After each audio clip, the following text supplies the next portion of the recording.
morning, everybody. It's about 8 a.m. on a Saturday, typical day in the life of a SAR canine handler. I am a canine handler with Vail Mountain Rescue Group. I've been a member of VMRG for 13 years. I'm also a mission coordinator, and I also serve as the team's president this year. Vail Mountain Rescue Group is one of the 3 busiest search and rescue teams in the United States, and we pull about 180 missions a year. For canine missions, we rely on canine handlers like myself, Dr. Shirley, and a lot of other people.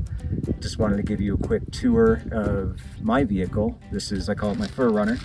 Note the license plate. I was extremely surprised, and I had to renew my license this year and found that SAR canine was available, which I guess isn't that surprising because there aren't so many of us. This is my dog setup. I've got 2 dogs here. On the left is Canine Halo. Canine Halo is my buddy. He is a Labradoodle. He is a wire-haired retriever. Was bred to be a bird dog. I think he may be the only search and rescue dog Labradoodle in the state. Halo's retired. He's 13 going on 14. He's my old man dog, my learning dog. He taught me a lot of things.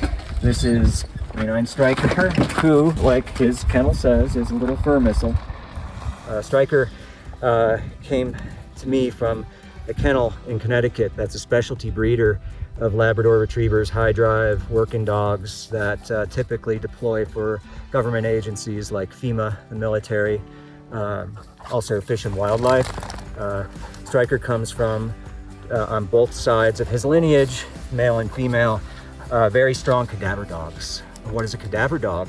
Cadaver dog is a dog that is trained to search for the odor of human decomposition. And much like a military dog might be trained to search for explosives, to look for a compound like C4 or TNT. C4 or TNT give off a suite of gases that we call volatile organic compounds. There are a couple dozen of those. I'm no scientist, but that's my understanding. In explosives, with human decomp, there's more than 100 of those compounds. So the dog is searching for that odor on the wind.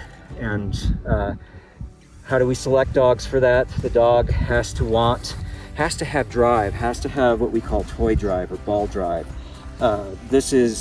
We test these dogs when they're babies. You can see how much this dog is ball oriented. Get it. He loves this toy. And once we've established that they have play drive, ball drive, this becomes the dog's paycheck. I'm a volunteer. No one in my group as a human gets paid.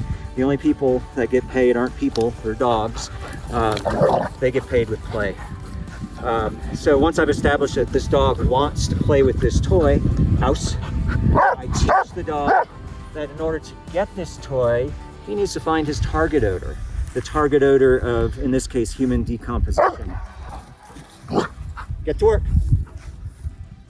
When he has been trained to do an SIT at his source, and then he looks at it to tell me it's here, boss.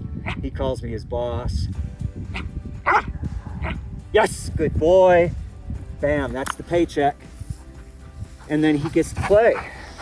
On deployments, they can be anywhere from a few minutes to a few hours to multiple days. Most often when we search, we don't find, because what we're looking for simply isn't out there. We're searching massively big areas, in some cases square miles of wilderness terrain. And it can be, on a beautiful day like this, more often than not, it's not beautiful.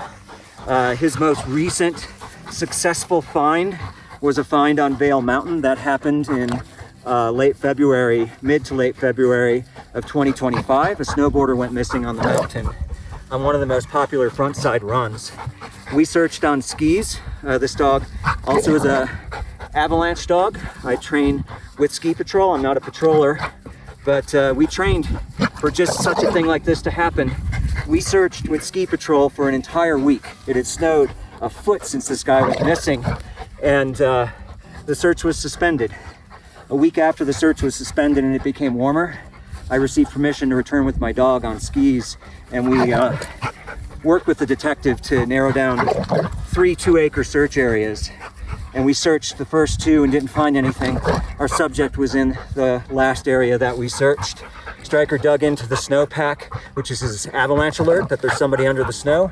He opened a void in the snow. I took out my avalanche probe, strike.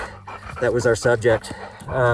Yes, it was sad that this individual had died, but at the same time, it was a success because all the training that I put into this dog, it really worked that day. And the payoff is for the family. Often it's described as closure. I don't think that's really the right word. I once asked a veteran search and rescue handler, a guy who literally wrote the book on how to find lost and missing people. His name is Robert. I asked Robert, how do you define what we do when a search goes from an active search for a live person to a recovery for a deceased victim? And he said to me, really, when we do a successful recovery operation like what Stryker and I did on Vail Mountain, we're not saving the life of the person that we're pulling out of the woods. We're saving the life of the family, because until that happens, the family never is able to move on. So what we're able to do is that's our gift to that family.